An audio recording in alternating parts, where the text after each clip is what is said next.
So as we age, a number of changes occur in the face, which we associate with getting old.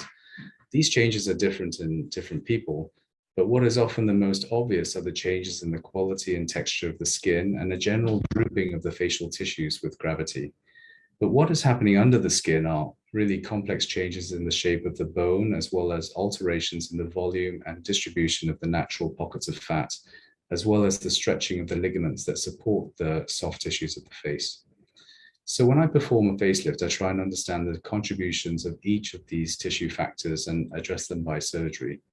A revision facelift is a surgical procedure which is performed after previous facial surgery.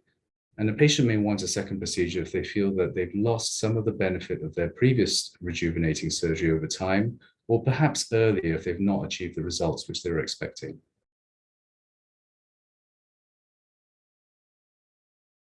Although a facelift is a powerful technique to address some of the changes that we see with aging, it doesn't necessarily stop the process of aging.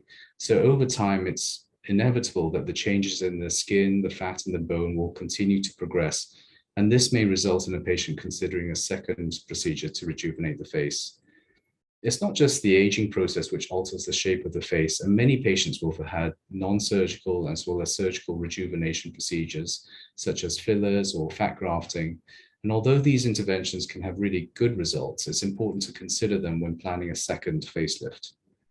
Some patients come to me who've had previous interventions and have been unhappy with the shape, the volume, or the scarring from previous treatment. And a revision surgery is almost always more complicated.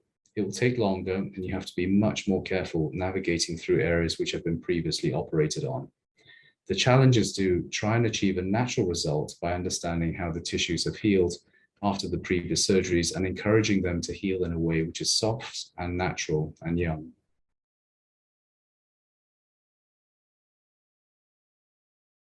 This very much depends on what has been performed before and how the tissues of the face have healed. I spend a long time speaking with my patients to understand what they like and dislike about their face. And this may take a number of appointments, but I think it's so important to understand the nuances of their perception of their appearance.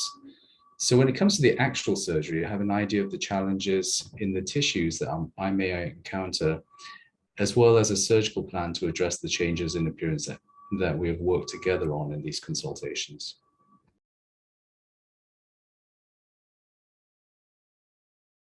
So this really depends on the reason for the revision facelift, but in general, the longer between surgeries, the better. Tissues take almost 2 years to settle down after any injury or surgery, and although the majority of this healing happens very quickly within the first few months, I would recommend waiting at least a year before any further surgery is considered. Although a revision facelift is always going to be more complicated, I think it's more likely that a patient will get a predictable result with fewer risks the longer the time you wait between the surgeries.